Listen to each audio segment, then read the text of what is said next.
नमस्कार मेरे प्रिय भक्तजनों। आइए सुनते हैं शनिवार की व्रत की कथा एवं विधि। इस दिन शनि की पूजा होती है। काला तिल, काला वस्त्र, तेल, उड़द शनि को बहुत प्रिय है, इसीलिए इनके द्वारा शनि की पूजा होती है। शनि की दशा को दूर करने के लिए यह व्रत किया जाता है। शनि स्रोत का पाठ भी विशेष लाभदायक सिद्ध होता है। कथा एक समय सूर्य, चंद्रमा, मंगल, बुध, बृहस्पति, शुक्र, शनि, राहु और केतु इन ग्रहों में आपस में झगड़ा हो गया कि हम में सबसे बड़ा कौन है। सब अपने अपने को बड़ा कहते थे। जब आपस में कोई निश्चय ना हो सका तो सब के सब आपस में झगड़ते हुए इंद्र के पास गए और कहने लगे कि आप सब देवताओं के राजा हो, इसीलिए हमारा न्याय करके बतलाओ कि हम सब 9 ग्रहों में सबसे बड़ा कौन है। तब राजा इंद्र इनका प्रश्न सुनकर घबरा गए और कहने लगे कि मुझ में यह सामर्थ्य नहीं है जो किसी को बड़ा या छोटा बतलाऊं। मैं अपने मुख से कुछ नहीं कह सकता। हाँ, एक उपाय हो सकता है। इस समय पृथ्वी पर राजा विक्रमादित्य दूसरों के दुख का निवारण करने वाला है, इसीलिए तुम सब मिलकर उन्हीं के पास जाओ, वही तुम्हारे दुखों का निवारण करेंगे। ऐसा वचन सुनकर सभी ग्रह देवता चलकर भूलोक में राजा विक्रमादित्य की सभा में जाकर उपस्थित हुए और अपना प्रश्न राजा के सामने रखा। राजा उनकी बात सुनकर बड़ी चिंता में पड़ गए कि मैं अपने मुख से किसको बड़ा और किसको छोटा बतलाऊं। जिसको छोटा बतलाऊंगा वही क्रोध करेगा, परंतु उनका झगड़ा निपटाने के लिए एक उपाय सोचा कि सोना, चांदी, कांसा, पीतल, सीसा, रांगा, जस्ता, अभ्रक और लोहा 9 धातुओं के 9 आसन बनवाए। अब आसनों को क्रम से जैसे सोना सबसे पहले और लोहा सबसे पीछे बिछाए गए। इसके पश्चात राजा ने सब ग्रहों से कहा कि आप सब अपने अपने सिंहासन पर बैठिए। जिसका आसन सबसे आगे है वह सबसे बड़े और जिसका आसन सबसे पीछे है वह सबसे छोटा जानिए। क्योंकि लोहा सबसे पीछे था और वह शनिदेव का आसन था, इसीलिए शनिदेव ने समझ लिया कि राजा ने मुझको सबसे छोटा बना दिया है। इस पर शनि को बड़ा क्रोध आया और कहा कि राजा, तू मेरे पराक्रम को नहीं जानता। सूर्य एक राशि पर 1 महीना, चंद्रमा 2.25 महीना 2 दिन मंगल, 1.5 महीना बृहस्पति और 13 महीने बुध और शुक्र 1 महीने, परंतु मैं एक राशि पर 2.5 अथवा 7 साल तक रहता हूँ। बड़े बड़े देवताओं को भी मैंने भीषण दुख दिया है। राजन सुनो, राम जी को 7.5 आई और वनवास हो गया और रावण पर आई तो राम जी ने लक्ष्मण की सेना लेकर लंका पर चढ़ाई कर दी, रावण के कुल का नाश कर दिया। हे राजा, अब तुम सावधान रहना। राजा कहने लगा, जो कुछ भाग्य में होगा देखा जाएगा। उसके बाद अन्य ग्रह तो प्रसन्नता के साथ चले गए, परंतु शनिदेव बड़े क्रोध के साथ वहां से सिधारे। कुछ काल व्यतीत हो जाने पर जब राजा को 7.5 की दशा आई तो शनिदेव घोड़े के सौदागर बनकर अनेक सुंदर घोड़ों के सहित राजा की राजधानी में आए। जब राजा ने सौदागर के आने की खबर सुनी तो अश्वपाल को अच्छे अच्छे घोड़े खरीदने की आज्ञा दी। अश्वपाल ऐसी अच्छी नस्ल के घोड़े देखकर और उनका मूल्य सुनकर चकित हो गया और तुरंत ही राजा को खबर कर दी। राजा उन घोड़ों को देखकर एक अच्छा सा घोड़ा चुनकर सवारी के लिए चढ़ा। राजा घोड़े की पीठ पर चढ़ते ही घोड़ा जोर से भागा घोड़ा बहुत दूर एक बड़े जंगल में जाकर राजा को छोड़कर अंतर्ध्यान हो गया।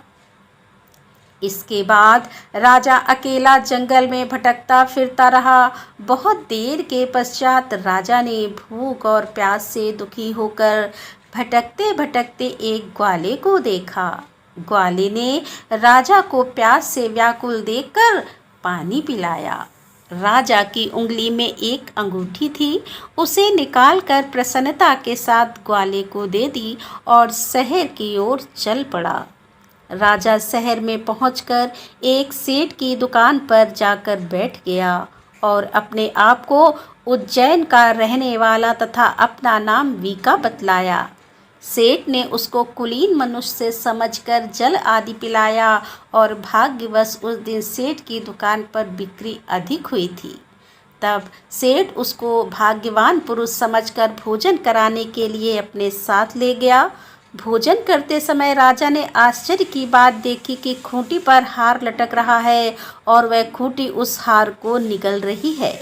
भोजन के पश्चात कमरे में आने पर जब सेठ को कमरे में हार ना मिला तो सबने यही निश्चय किया कि सिवाय वीका के और कोई इस कमरे में नहीं आया, अतः अवश्य उसी ने हार चोरी किया है। परंतु वीका ने हार लेने से मना कर दिया। इस पर 5-7 आदमी इकट्ठे होकर उसको फौजदार के पास ले गए। फौजदार ने उसको राजा के सामने उपस्थित कर दिया और कहा कि यह आदमी तो भला प्रतीत होता है, चोर मालूम नहीं होता, परंतु सेठ का कहना है कि इसके सिवाय और कोई घर में आया ही नहीं, अवश्य ही इसी ने चोरी की है। तब राजा ने आज्ञा दी कि इसके हाथ पैर काटकर चौरंगिया किया जाए। राजा की आज्ञा का तुरंत पालन किया गया और वीका के हाथ पैर काट दिए। इस प्रकार कुछ काल व्यतीत होने पर एक तेली उसको अपने घर ले आया और कोहलू पर उसको बैठा दिया। वीका उस पर बैठा हुआ जमान से बैल हाँकता रहा। शनि की दशा समाप्त हो गई और एक रात को वर्षा ऋतु के समय वह मल्हार राग गाने लगा। उसका गाना सुन उस शहर के राजा की कन्या उस राग पर मोहित हो गई और दासी को खबर लाने भेजा कि शहर में कौन गा रहा है। दासी सारे शहर में फिरती फिरती क्या देखती है कि तेली के घर में चौरंगिया राग गा रहा है। दासी ने महल में आकर राजकुमारी को सब वृतांत सुना दिया।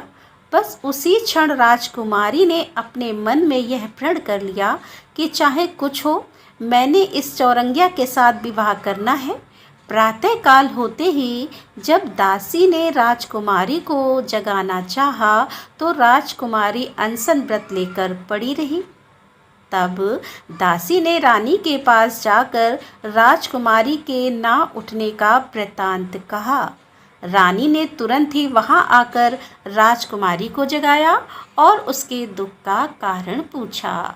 तो राजकुमारी ने कहा कि माताजी, मैंने यह प्रण कर लिया है कि तेली के घर में जो चौरंगिया है उसी के साथ विवाह करूंगी। माता ने कहा, पगली, यह क्या बात कह रही है?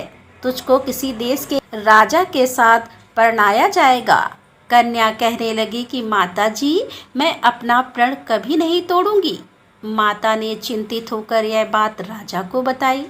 तब महाराज ने भी आकर यह समझाया कि मैं अभी देश के देशांतर में अपने दूत भेजकर सुयोग रूपवान एवं बड़े से बड़े गुणी राजकुमार के साथ तुम्हारा विवाह करूँगा। ऐसी बात तुमको कभी नहीं विचारनी चाहिए। कन्या ने कहा, पिताजी, मैं अपने प्राण त्याग दूंगी, परंतु दूसरे से विवाह नहीं करूंगी।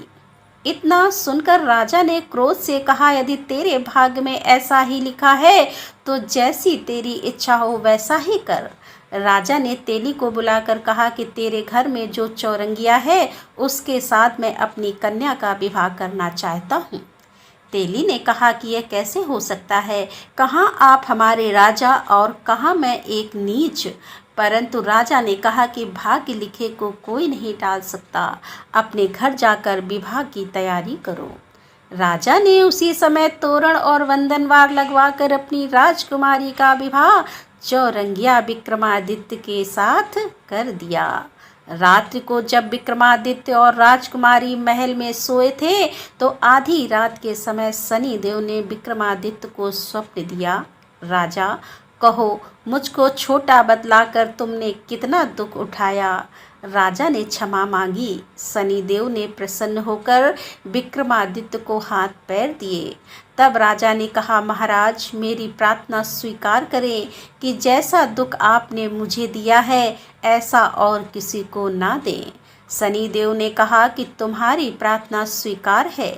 जो मनुष्य मेरी कथा सुनेगा या कहेगा उसको मेरी दशा में भी कभी किसी प्रकार का दुख नहीं होगा, और जो नित्य ही मेरा ध्यान करेगा, चींटियों को आटा डालेगा, उसके सब मनोरथ पूर्ण होंगे। इतना कहकर शनिदेव अपने धाम को चले गए। राजकुमारी की आंख खुली और उसने राजा के हाथ पांव देखे तो आश्चर्य को प्राप्त हुई। उसको देखकर राजा ने अपना समस्त हाल कहा कि मैं उज्जैन का राजा विक्रमादित्य हूँ।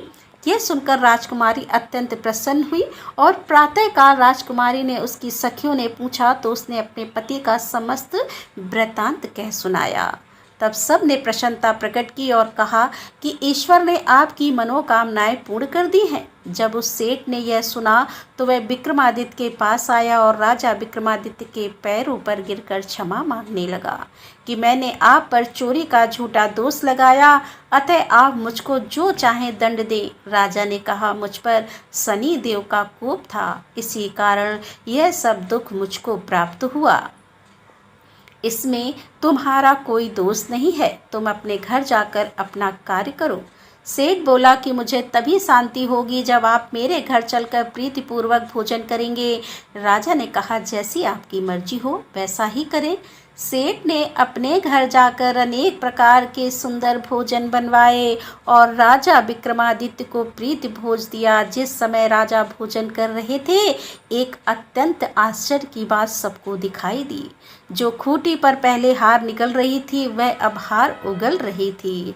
और जब भोजन समाप्त हो गया तो सेठ ने हाथ जोड़कर बहुत सी मोहरें राजा को भेंट की और कहा कि मेरे श्री कंवर नामक एक कन्या है, उसका पाणी ग्रहण आप करें। इसके बाद सेठ ने अपनी कन्या का विवाह राजा के साथ कर दिया और बहुत सा दान दहेज आदि दिया। इस प्रकार कुछ दिनों तक वहां निवास करने के पश्चात विक्रमादित्य ने शहर के राजा से कहा कि अब मेरी उज्जैन जाने की इच्छा है। फिर कुछ दिन के बाद विदा लेकर राजकुमारी मन भावनी सेठ की कन्या श्री कंवरी तथा दोनों जगह के दहेज में प्राप्त अनेक दास दासी, रथ, पालकियां सहित विक्रमादित्य उज्जैन की तरफ चले।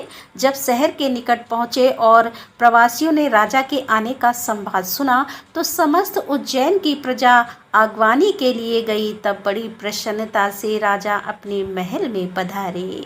सारे शहर में बड़ा भारी महोत्सव मनाया गया और रात्रि की दीपमाला की गई। दूसरे दिन राजा ने शहर में यह सूचना कराई कि शनिश्चर देवता सभी ग्रहों में सर्वोपरि है। मैंने उनको छोटा बतलाया, इसी से मुझको यह दुख प्राप्त हुआ।